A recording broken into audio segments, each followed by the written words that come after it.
सूचना केवल हमारे विचार हैं, वित्तीय सलाह नहीं। निर्णय लेने से पहले खुद शोध करें। किसी भी लाभ या हानि के लिए हम उत्तरदायी नहीं हैं। आज हम देख रहे हैं इंडिगो पेंट्स लिमिटेड के 2025-26 Q1 की standalone financial performance. Starting with the sales, पिछले क्वार्टर से सेल्स में -20% का डिक्रीज हुआ है, मगर कंपनी ने पिछले साल के मुकाबले 0% का सेल्स इंक्रीज रिपोर्ट किया।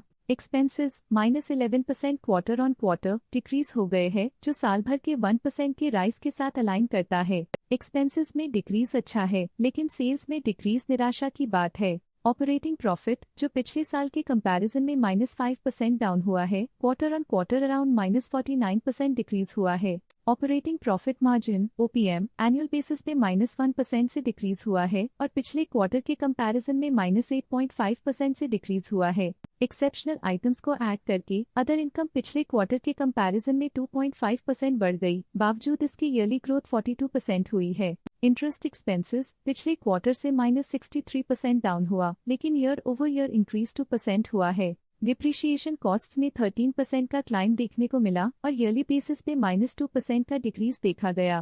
Profit before tax annually -1% decrease हुआ, लेकिन प्रीसीडिंग क्वार्टर से -55% डिक्रीज हुआ है। इस साल कंपनी ने 25% टैक्स पे किया और क्वार्टरली कंपनी ने 25% टैक्स पे किया है। नेट प्रॉफिट ने ईयर ऑन ईयर -0.5% का डिक्लाइन दिखाया, लेकिन लास्ट क्वार्टर से -54% का कंट्रैक्शन हुआ है। इस क्वार्टर के दौरान कंपनी का परफॉर्मेंस इतना अच्छा नहीं रहा।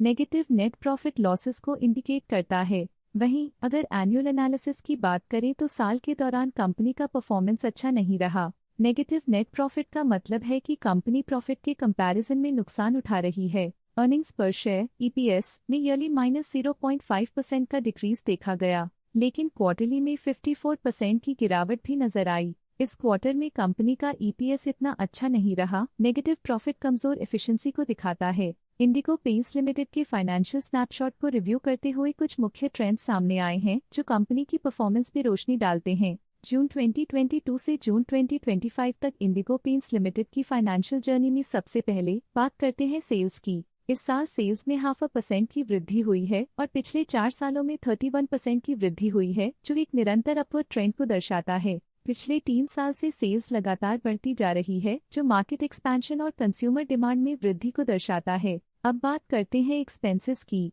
इस साल एक्सपेंसेस 1% बढ़े हैं और 4 सालों में 27.5% का इजाफा हुआ है। इस साल हालांकि एक्सपेंसेस सेल्स से थोड़ा ज्यादा बढ़े हैं, मगर ग्रोथ रेट्स का करीब होना स्टेडी ऑपरेशनल कॉस्ट को दर्शाता है। इस साल ऑपरेटिंग प्रॉफिट -1% कम हुआ, लेकिन पिछले 4 सालों में 51% का इजाफा हुआ है। इस साल ऑपरेटिंग प्रॉफिट में कमी आई है, लेकिन पिछले 2 साल की वृद्धि रेजिलियंस को दर्शाता है, जो एक अस्थायी मार्केट को संकेत करता है। नेट प्रॉफिट का सफर ऊपर की ओर चल पड़ा है। इस साल 0% की चढ़ाई के साथ पिछले 4 सालों में 56% की शानदार वृद्धि हुई है। पिछले 3 साल से नेट प्रॉफिट लगातार बढ़ रहा है, जो फाइनेंशियल हेल्थ को मजबूती देते हुए इन्वेस्टर्स का ध्यान आकर्षित करता है। EPS के लिए रास्ता कठिन रहा है। इस साल EPS -39.5% डिक्रीज हुआ और पिछले 4 सालों में कुल मिलाकर -6% की गिरावट हुई है। इस साल EPS में कमी आने के बावजूद पिछले सालों की ग्रोथ कंपनी की मजबूत ओवरऑल परफॉर्मेंस को अंडरलाइन करती है।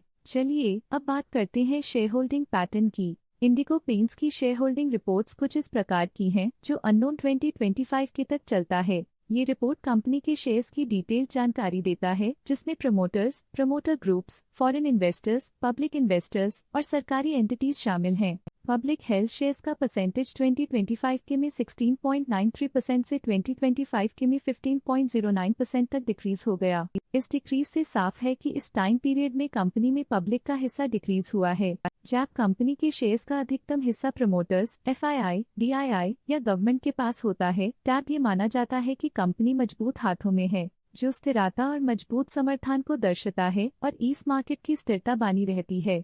DII डोमेस्टिक इंस्टीट्यूशनल इन्वेस्टर्स ने अपना शेयर होल्डिंग 2025 में 16.74% से 2025 में 19.29% तक इंक्रीज किया। ये बताता है कि डोमेस्टिक इंस्टीट्यूशंस ने कंपनी में अपना इंटरेस्ट 2.55% तक इंक्रीज किया है। फॉरेन इंस्टीट्यूशनल इन्वेस्टर्स की शेयर होल्डिंग में थोड़ा डिक्रीज आया 2025 के से 2025 के में। जो दिखाता है कि फॉरेन इंस्टीट्यूशंस ने अपने स्टेक को क्वार्टर टू क्वार्टर -0.71 से डिक्रीज किया है, जिसे पता चलता है कि उन्होंने अपनी इन्वेस्टमेंट्स को पुल बैक किया है। ये था कंपनी का करंट शेयर होल्डिंग पैटर्न। चलिए झांकते हैं इस क्वार्टर की DII डील्स पर जो विशेष रूप से सुर्खियों में रही।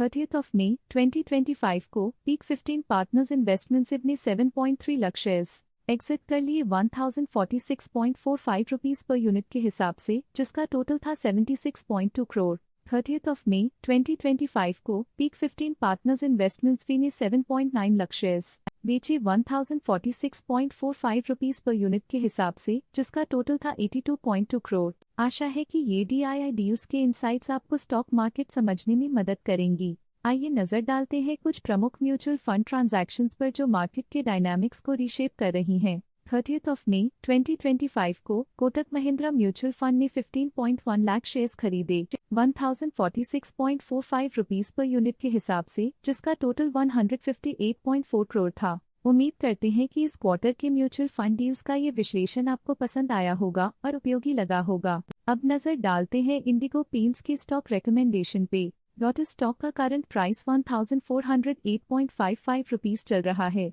शेर खान ने स्टॉक की बाय रिकमेंडेशन दी थी।